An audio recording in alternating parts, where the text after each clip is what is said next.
Hi friends. இப்போ இருக்க காலகட்டத்தில் ஒரு சில பேர் தப்பு பண்ணிடுவாங்க. அது பண்ணிவிட்டு அவங்க ஏற்றுக்க முடியாத இன்னொருத்தவங்க மேலே கை காமிச்சிட்டு வீண் பழி போட்டு போயிடுவாங்க. அது ஃப்ரெண்டாக இருந்தாலும் சரி, உறவாக இருந்தாலும் சரி, நண்பர்களாக இருந்தாலும் சரி, யாராக இருந்தாலும் சரி, அவங்க பழி போட்டு அப்படி எஸ்கேப் ஆகிட்டு போயிடுவாங்க. அந்த ஸ்டோரிக்காக அந்த காலத்திலேயே அழகான எடுத்துக்காட்டு சொல்லியிருப்பாங்க. அதை பற்றி தான் இப்போ பார்க்க போகிறோம். வாங்க நம்ம வீடியோக்குள்ளே போகலாம்.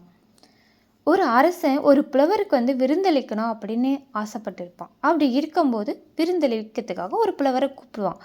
அவரும் வந்துடுவார். வந்து சாப்பிட்டுட்டு இருக்கும்போது மேலே கழுகு ஒரு பாம்பு, இறந்த பாம்பை தூக்கிட்டு போயிட்டுருக்கோம்.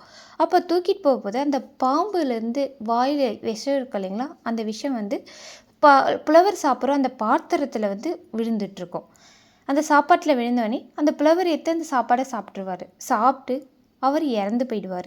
இதை பார்த்த அரசருக்கு ரொம்ப கஷ்டமாக போயிடும். என்னடா இப்படி இறந்து போயிட்டாரே அப்படின்னு சொல்லி ரொம்ப வேதனையில் இருப்பார் அரசர். இந்த கர்ம வினை யாருக்கு போவோம் அப்படின்னு சித்தர் குப்பத்தருக்கு ரொம்ப குழப்பமாக இருந்தது. கழுகிற்கா இல்லை பாம்புக்கா இல்லை அரசனுக்கு போமா? யாருமே இது தப்பு பண்ணலையே. பாம்பு தூக்கி போனது கழுகு, அது தப்பு கிடையாது. இறந்து போன பாம்பு தானே தூக்கின்னு போயிடுச்சு. பாம்புடைய வாயிலேருந்து விஷம் போனது அந்த பாம்புக்கும் தெரியாது. அது விஷம், அது பாத்திரத்தில் விழணும், பாம்புக்கும் தெரியாது.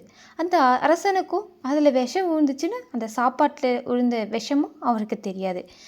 இப்படி நடந்த செயல் 3 பேருக்குமே தெரியாது. இதுக்கு யாருக்கு இந்த கர்மவினை போய் சேரும் அப்படின்னு சித்தர் குப்தருக்கு ரொம்ப குழப்பமாக இருந்துச்சு. சரி, இதை முடிவெடுக்க நம்மளால் முடியல, இது நான் யமதர்மகிட்டேயே போய் கேட்கலாம் அப்படின்னு சொல்லிட்டு இந்த குழப்பத்தை போய் யமதர்மகிட்ட சொல்லுவார். அவரும் யோசனை பண்ணுவார். யோசனை பண்ணிவிட்டு அதுக்கப்புறம் சரி, இதுக்கு உனக்கு விடை விரைவில் கிடைக்கும், நீ இதை பற்றி கவலைப்படாத, பொறுமையாக விடு, நம்ம பார்க்கலாம் அப்படின்னு சொல்வார். சில காலம் போயிடுச்சு. போன பிறகு அந்த ஊரில் ஒருத்தவங்க இருப்பாங்க, ஒரு பெண்மணி இருப்பாள். அவகிட்ட புலவர் கேட்பார்.